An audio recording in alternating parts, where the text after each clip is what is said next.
Hello one, this is Sumit Kumar. I hope आप लोग बहुत अच्छा होंगे और बहुत अच्छा मैथमेटिक्स कर रहे होंगे। इस वीडियो में हम लोग बातचीत करेंगे आज जो सीएसआर नेट का एग्जाम हुआ है, यानी 28 फैब को 2025 में जो सीएसआर नेट दिसंबर 2024 का जो एग्जाम हुआ आज, उसका मैं रिव्यू दूंगा मैथमेटिक्स के संबंध में, और साथ ही साथ उसके कुछ कट ऑफ्स के बारे में बातचीत करूंगा। ये थोड़ा इस पे सिंसियरली पूरा डिटेल से बातचीत कर पाना थोड़ा मुश्किल होता है, क्योंकि ऑथेंटिक क्वेश्चन पेपर हम लोग के पास होता नहीं है।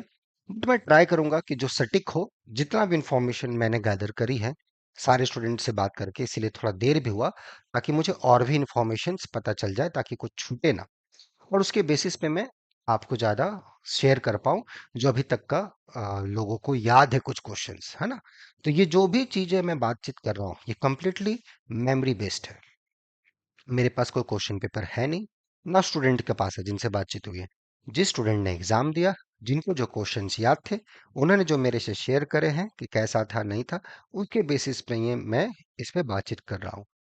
ऐसा हो सकता है कि अगर मैं कुछ क्वेश्चंस बोलूं या मैं लिखूं, तो आप बोल सकते हैं कि सर यहाँ पर तो ये था, आपने यहाँ ये लिखा है, तो आप मुझे करेक्ट कर सकते हैं। बट एट ऑल ओवरव्यू यही है कि एटलीस्ट आइडिया पता चल जाए कि किस लेवल के क्वेश्चन थे, और उससे हम लोग एक जनरल उस बेसिस पे पॉसिबिलिटी ढूंढ पाए कि क्या कट ऑफ हो सकता है। राइट? ठीक है, तो चलिए स्टार्ट करते हैं।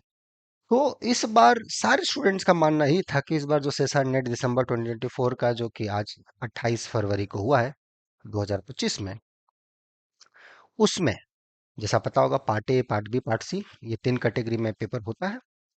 तो जो पार्ट ए था, पार्ट ए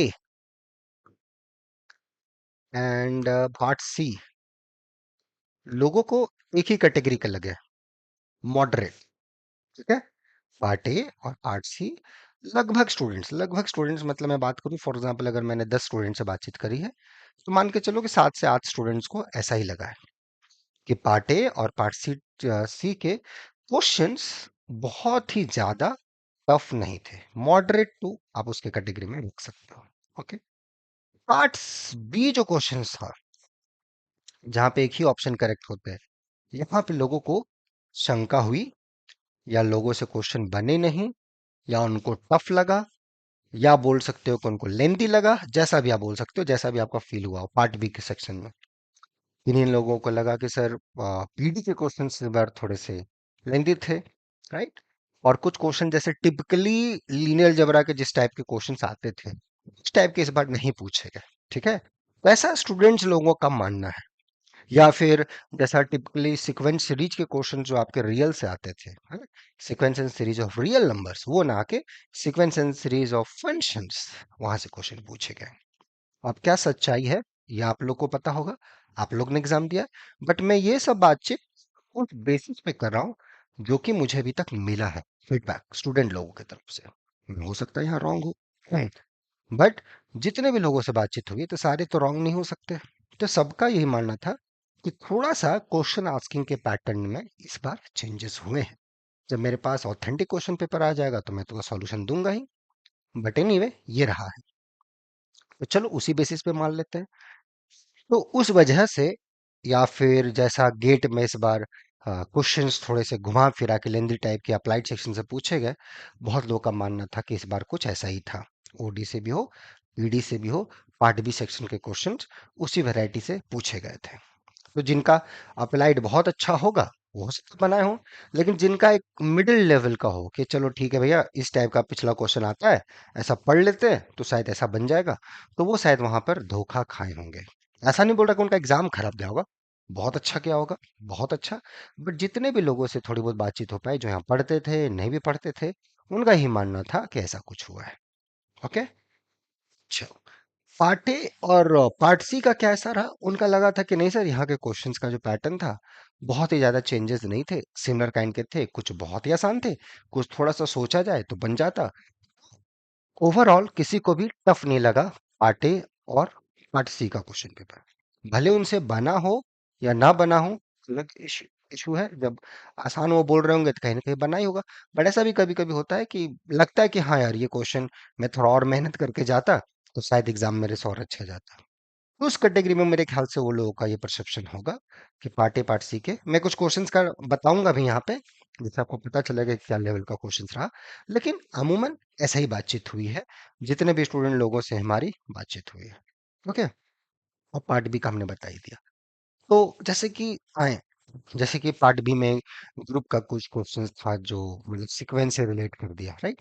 एक लेट्स से n एक नेचुरल नंबर है और gn डिनोट्स कि कितने ग्रुप्स होंगे up to isomorphic of order n।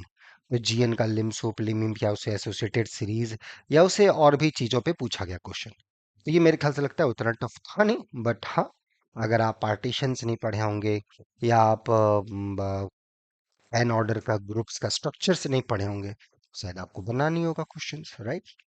फिर कुछ क्वेश्चंस थे कि कितने इंजेक्टिव मैप्स होंगे from this set to this set. So ये सब 11 12 के प्रॉब्लम्स हैं, है ना। अगर उस टाइप का फंक्शंस नहीं क्लियर होंगे तो नहीं बना होगा क्वेश्चंस। कुछ फंक्शंस थे, पार्शियल डेरिवेटिव्स पे बेस्ड क्वेश्चंस थे, कॉम्प्लेक्स का भी कुछ क्वेश्चंस ऐसा ही था। तो ओवरऑल जो भी फीडबैक मुझे मिला, कुछ ऐसा ही मिला कि हाँ सर, क्वेश्चन को अगर आप देखेंगे तो ऐसा था, पार्ट ए पार्ट सी बनने वाला क्वेश्चन था, पार्ट बी बहुत ज्यादा बनने वाला नहीं था। वहां पे लोगों के पसीने छूटे हैं। ठीक है, जैसा मैंने अभी कुछ क्वेश्चन आपसे रिपीट किया, उसका तो क्वेश्चन का सॉल्यूशन मैं दे भी दूंगा। कुछ ऐसा रहा, कुछ मेरे को याद भी है, लेकिन मैंने नोट डाउन भी किया होगा, if I am not wrong, but या लेट मी सी। कुछ स्टूडेंट्स ने जो मुझे क्वेश्चंस भेजे थे, तो या देखिए, एक सीक्वेंस ऑफ फंक्शंस है ना, n x one minus x to the power n, उसके बारे में पूछा गया कि ये जो अपना series converges pointwise in close interval 0 1 with discontinuous functions and fn converges uniformly in the closed interval 0 1। इसी पे बातचीत हुई है, और ये बहुत ही आसान सा क्वेश्चन इस कैटेगरी का। ठीक है, एक फंक्शन देके लाइक प्रिमिटिव टाइप का, और उससे पूछा गया है जीरो पर वैल्यू क्या होगी, डबल डेरिवेटिव पे वैल्यू क्या होगी, एक हेल्प ऑफ अदर फंक्शंस। बहुत ही ज्यादा मेरे ख्याल से नहीं, पावर सीरीज का कुछ क्वेश्चन था, मैं सॉल्यूशन दूंगा। एक फंक्शन को डिफाइन करके less than equal to zero पे और ग्रेटर देन जीरो पे in the terms of F X term में डिफाइन करके उसके बाउंड्रीज पे पूछा गया है। ए एन ई का पावर एन प्लस ई का पावर माइनस एन दे के उसके एसोसिएटेड सीरीज के बारे में पूछी गई क्वेश्चन। इस टाइप के क्वेश्चंस रहे हैं जिनका मैं सॉल्यूशन दूंगा, तो मेरे ख्याल से लगता है ज्यादा बेटर रहेगा यहाँ बनिस्बत क्वेश्चन को रीड करने से। लेकिन जहां तक बातचीत हो कि बहुत ही ज्यादा इस टाइप का क्वेश्चंस का पेपर टफ नहीं रहा, तो अगर आप इस टाइप के क्वेश्चंस को एग्जाम में आप ध्यान से देखे होंगे, तो मेरे ख्याल से लगता है कि कुछ क्वेश्चंस एक्सक्लूड हुए होंगे, कुछ के क्वेश्चंस में थोड़ा बहुत डाउट होगा। ऐसा तो नहीं मैं बोलूंगा कि सारे क्वेश्चंस आपने बना डाले होंगे, है ना, ऐसा तो नहीं मैं उम्मीद करता। बट कुछ जहां तक लगता है कि सुधार हुआ होगा। कुछ होलोमॉर्फिक फंक्शंस के भी क्वेश्चंस थे। तो मिला जुला के जहां तक मुझे लगता है ना, अभी तक का इस फीडबैक पे, इस बार का लेवल को मैं रखता हूँ कि मॉडरेट लेवल का था। ठीक है, मॉडरेट लेवल का पेपर था। मॉडरेट टू टफ की कैटेगरी में आप डाल सकते हो, उसी के बीच में है। तो आसान तो बहुत लोगों को क्या नहीं लगा, मॉडरेट टू टफ ये लगा। टफ बहुत सारे स्टूडेंट्स को ऐसा नहीं लगा, लेकिन हाँ, आसान भी नहीं था। तो मॉडरेट की टफ की कैटेगरी में था जहां तक। तो ये थोड़ा सा उसका रिव्यू हो गया। और जहां तक कट ऑफ की बात हो सकती है, तो मान लीजिए जैसे पिछले साल का अगर हम लोग बातचीत करें, ठीक है, कि पिछले साल मान लें हम लोग, फॉर एग्जाम्पल, एक एग्जाम्पल के तौर पे लें, मान लो कि 112 अगर कट ऑफ गया होगा जेआरएफ का, फॉर एग्जाम्पल। पिछले साल जो भी रहो, 110 115 150 जो रहा हो कट ऑफ जेआरएफ का, डजेंट मैटर। फॉर एग्जाम्पल ये मैंने माना है इसी के आसपास रहने वाला है, इसमें से यहां से यहाँ के बीच तक। ठीक है, अगर ये क्वेश्चंस का लेवल रहा है तो, ये रहा है तो बहुत ही ज्यादा घटेगा भी नहीं, बहुत ज्यादा स्लाइड उसी के आसपास रह सकता है। अब क्वेश्चंस मुझे मिले तो, क्योंकि जो जो क्वेश्चंस अभी तक आए हैं वो तो मुझे लग रहे हैं कि हाँ बनने वाले थे, बहुत ही ज्यादा टफ नहीं थे। बट डिपेंड्स कि आपका प्रिपरेशन भी कैसा है, आपने कैसे उस चीज को वहां बनाया है। बहुत सारे स्टूडेंट्स होते हैं कि हड़बड़ी में कुछ गड़बड़ सा आंसर दे देते हैं, उनकी जगह फॉल्स लिख के चले आते हैं। ऐसा भी कभी कभी होता है। बट मैं मान के चलूं, अगर ये पिछले साल का कट ऑफ रहा होगा, तो जिस बार इस बार के पिछले साल के अगर कंपैरिजन इसको कंपेयर किया जाए, तो बहुत ज्यादा चेंजेस मुझे उस लेवल के क्वेश्चंस में नहीं लग रहे जितना मुझे अभी तक मिला है मेमोरी बेस्ड क्वेश्चन। उसके बेसिस पे मैं यही बता सकता हूँ कि यहाँ से यहाँ तक के कुछ चांसेस हैं, राइट है ना। क्वेश्चन एक्यूरेट आएगा आएगा जब वो डिक्लेयर हो जाएगा, तब मैं और इस पे अच्छे से बातचीत करूंगा। अभी ये अनुमान एक लग रहा है कि इसके आसपास होने वाला है मार्क्स, ठीक है, 108 से 114 के बीच में। अगर 112 12 112 कट ऑफ था जून वाले पेपर का, तो ठीक है, तो यहाँ है। तो अगर आपके पेपर अच्छे गए, बहुत अच्छी बात, बहुत बढ़िया। नहीं अच्छा गया तो और शायद अच्छी बात है, शायद और कुछ बड़ा आप करना चाहते हैं अपनी लाइफ में। तो थोड़ा सा एक बार ठंडे दिमाग से, मैं क्या बोलूं आपको, मतलब एक बार एनालिसिस करना बहुत जरूरी है ना। कहा जाता है कि आप आगे के डॉट्स को जस्ट बाय लुकिंग फॉरवर्ड आप उसको नहीं कनेक्ट कर सकते, you have to just look back, see it and then you should connect, right. तो जो आगे मिस्टेक्स आप अगर नहीं करना चाहते, पीछे जो आपने कर रखे हैं उसमें बार ध्यान से देख के मुड़ के उसको करेक्ट करके आगे बढ़ना है, ताकि फिर वो चीजें रिपीट ना हो।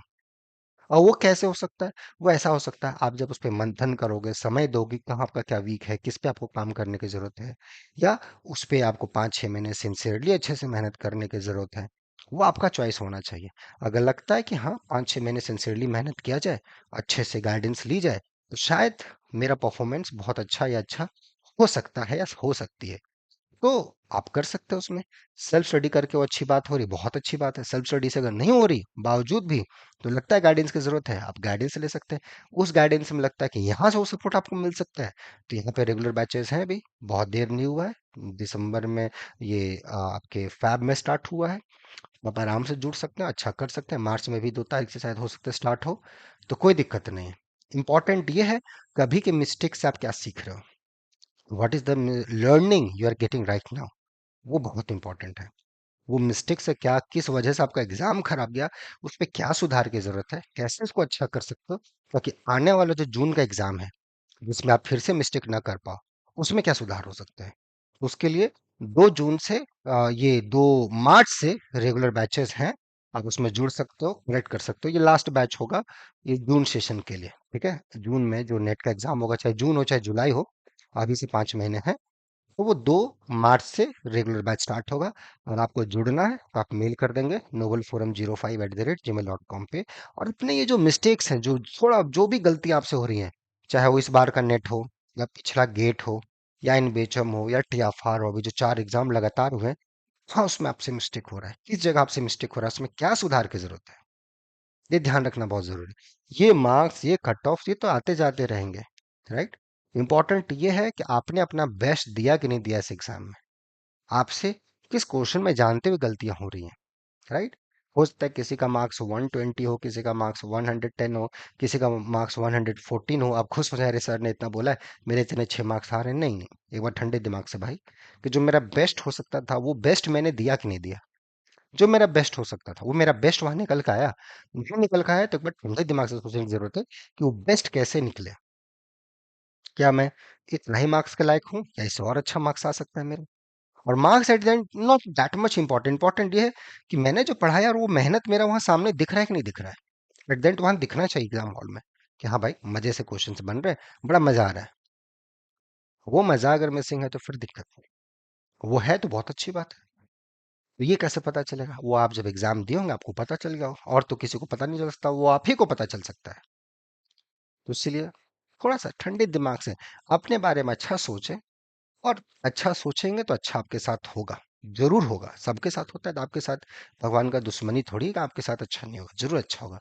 लेकिन वो बोलने से नहीं होगा, उसके लिए एक्शन करना बहुत जरूरी है, हार्डवर्क, सही दिशा में डेडिकेटेड होके, राइट, तब बातें बनती है, ठीक है। उसमें लगता है कोई सपोर्ट की जरूरत, हम लोग हैं। और जहां तक पॉसिबल कट ऑफ्स की बात है, हमने बताया एग्जाम का पेपर कैसा था, किस लेवल्स का था, क्या उस पर बातचीत हुई है स्टूडेंट्स के मॉडरेट लेवल पे, वो भी बातचीत हुई है। आपको देखना है कि आपका क्या था, ठीक है। आपको लगता है कि हाँ सर ये कुछ क्वेश्चंस आपको याद है, आपको सॉल्यूशन उसमें कंफ्यूजन है, तो आप मेल कर सकते हैं, हम उसमें कोई डिस्कशन कर सकते हैं, ठीक है। बाकी मिलते हैं, अभी कुछ हम सॉल्यूशंस वगैरह देंगे उस पे, ठीक है। Till then enjoy the subject, और थोड़ा सेल्फ एनालिसिस करें, बहुत ही ज्यादा नेगेटिव जोन में ना चले जाएं। ठंडे दिमाग से सोचें कि आपके लिए क्या बेहतर हो सकता है, उसको कैसे आप बेहतर कर सकते हो, ठीक है। बाकी मिलते हैं, till then enjoy the subject, take care, bye.